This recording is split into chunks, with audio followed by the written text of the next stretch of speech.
Asinjere bona dhiira taatu yoo rarraa qabaatte asbee haasawi asbee maa wacha koyin tasgabbooftu siga ayyee waan si gaafadhaati suuta jedheeyye karaarra deema wachiniti bee bakka neetworkii tasgabbaa'ii fudhete neetworkii bareedaatti naqadhu qotto birrii siifin ergaa hin waciniti ila hin wacini tasgabbaa'e ayyee si gaafadhu boobas si gaafadhu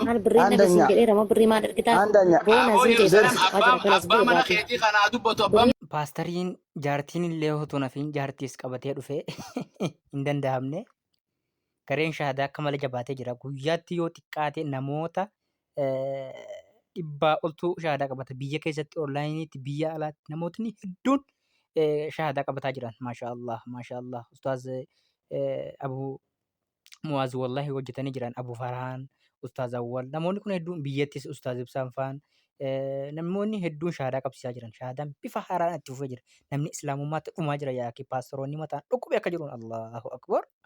jala teettee naadi arabaadhiisi araba jala teettee arabaatii miti gaala eegaa ani gaalaa milaan argataa jirta biyya faranjiitiin jira isnu la biyyaan jiru lan biyya faranjiin jira jaldeessa akka keetitti na seete miskiina maatii teeti bidda dhoroota keetitiin gargaaroo feete na dhaggeeffadhu amma waan siin jee amma si galee neetworkiin qabdu miskiina lan miskiina wallahi neetworkiin hin qabne to asa Allah miskiina jedhe Allah akka bargaada maatii luka tokko qabu waaqes ati Yesuus kana fudhattee nama aqlii qabu akkana fakkaatutti nama jabduudha nama wayillee hubatu namni sin shawwanne barsiisaan ustaanus sin shawwanne ati Yesuus Kiristoos waaqa jettee nama amantaate ammallee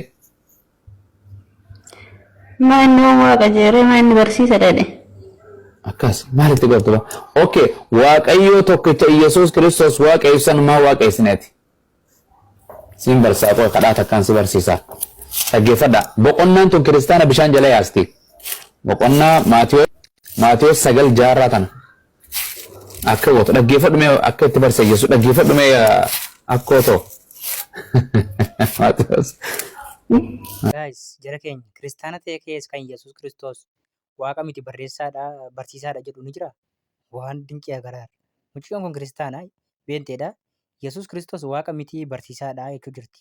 Magan waan ajaa'ibaati. Bilaaliin dhuunfatee booda khidmaan diinii jaallate dhugumaa Mustafa Lamiini takka biraan hafne amma jiruu isaanii waan jaahiliyyaan taate beeka dhugumaani namni laalaa kufree beekummi adiini hubachuu.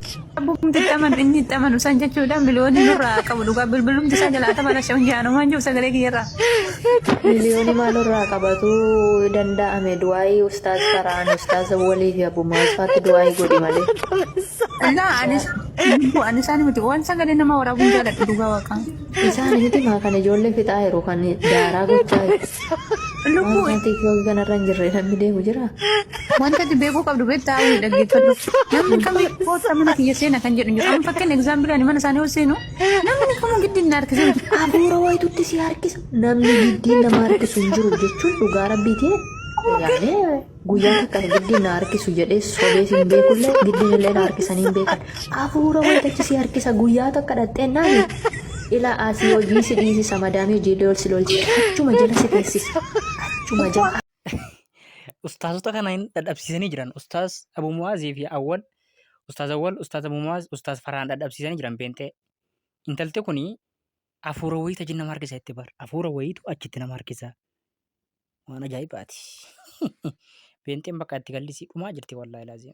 Intalti kun duraan garuu islaama taate kaate deebite beentee taate ammaasis. Gorsaa ofii koo xiqqoo turraan achi keetti na argita. Achirra taa'anii hin dhaqinaan jedhama. Ofii achi gidduun taa'a ijoollee hin dhaqinaan jedha. Booda kee na dhaga'uu diddee. Namni tokko na dhaga'uu diddee maa achitti na argiti kaa. Ani lubbuu ijoollee shahaada qabattoon arga jechuudha. Ababaa yookiin abbaa wanni shanii sana itti darbe kanan biraa deema maatoo nagee raasa dhugaa waaqaa. Warra shahaada qabatuuf giifti laattamu. Dhugaa waaqayyo mucayyoo Asteer jedhamtu takka beektaa yoo shahaada qabatu. Kafartee ati Yesuusitti kafartee nama Yesuusitti kafaraa jiruuf ababaa laatte jechuun qubuma ol hin qabne malee kafartee itti bar. Hin dhugoomsine malee. Beekamtii ta'uu yoo barbaadde nu fakkaattee hin ta'inii isin jetti takka jechuudha innudha. Egzoo maarinatu. Beekamtii ta'uu yoo barbaadde. السلام عليكم ورحمة الله وبركاته. القرآن كيستي ربي ويتدبته وما كان لنفس أن تؤمن إلا بإذن الله لبون تكا أمن تيغرك يرفوف أن هيموك أبجر ربي يو قباسا هيم من جرات الله فرى نمتك جالتي في اللي لقال لي أرجي في اللي لقاسا أقول دنده لقاك نمو باس ربي